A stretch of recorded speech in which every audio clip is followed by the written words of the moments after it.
ಚಿಂತನ ಮೋಹನ್ ವೆರ್ಣೇಕರ್ ಅವರಿಂದ.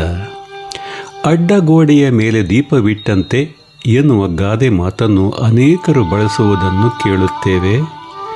ಅಡ್ಡಗೋಡೆಯ ಮೇಲೆ ದೀಪವನ್ನು ಇಟ್ಟರೆ ಅದರ ಬೆಳಕು ಒಂದು ಕಡೆಯನ್ನು ಸಂಪೂರ್ಣವಾಗಿ ಬೆಳಗುವುದಿಲ್ಲ, ಇನ್ನೊಂದು ಕಡೆಯನ್ನು ಪೂರ್ಣವಾಗಿ ತಲುಪುವುದಿಲ್ಲ. ಎರಡೂ ಕಡೆ ಬೆಳಕು ಹರಡಿದರೂ ಅದು ಸಮರ್ಪಕ ಪ್ರಯೋಜನವನ್ನು ನೀಡುವುದಿಲ್ಲ.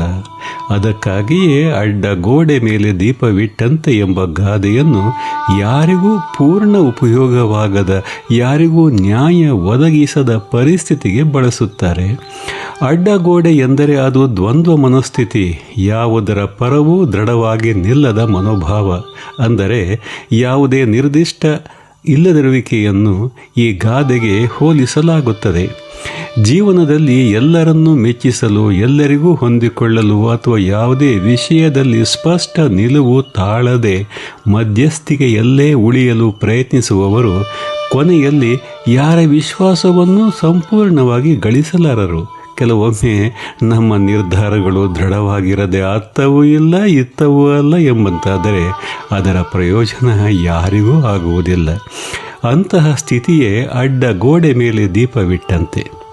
ಇನ್ನೂ ಸ್ಪಷ್ಟವಾಗಿ ಹೇಳಬೇಕೆಂದರೆ ಅಡ್ಡಗೋಡೆ ಎಂದರೆ ನಿಶ್ಚಿತ ನಿರ್ಧಾರವಿಲ್ಲದ ಮನಸ್ಥಿತಿಯ ಸಂಕೇತ. ದೀಪ ಎಂದರೆ ನಮ್ಮ ಜ್ಞಾನ, ಸಾಮರ್ಥ್ಯ ಅಥವಾ ಪ್ರಯತ್ನ. ಯಾವುದೇ ನಿಶ್ಚಿತ ತೀರ್ಮಾನವಿಲ್ಲದ ಅನಿರ್ಧಾರದ ಗೋಡೆಯ ಮೇಲೆ ದೀಪವನ್ನು ಇಟ್ಟರೆ ಅದರ ಬೆಳಕು, ಅಂದರೆ ಅದರ ಪ್ರಯೋಜನ ಯಾರ ಜೀವನವನ್ನು ಪೂರ್ಣವಾಗಿ ಬೆಳಗಲಾರದು. ಆದ್ದರಿಂದ ದೀಪವನ್ನು ಎತ್ತರದ ದೀಪಸ್ತಂಭದ ಮೇಲೆ ಇಡಬೇಕು.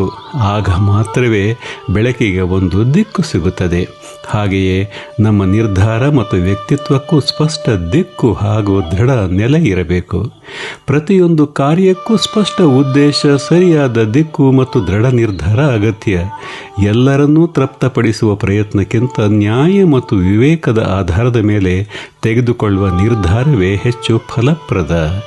ಒಟ್ಟಾರೆಯಾಗಿ ಜೀವನದಲ್ಲಿ ಅತ್ತವೂ ಇಲ್ಲ ಇತ್ತವೂ ಇಲ್ಲ ಎಂಬ ಮನೋಭಾವ ಬೆಳೆಸಿಕೊಳ್ಳುವುದಕ್ಕಿಂತ ಸತ್ಯ, ನ್ಯಾಯ ಮತ್ತು ವಿವೇಕದ ಪರವಾಗಿ ದೃಢವಾಗಿ ನಿಲ್ಲುವುದು ಉತ್ತಮ.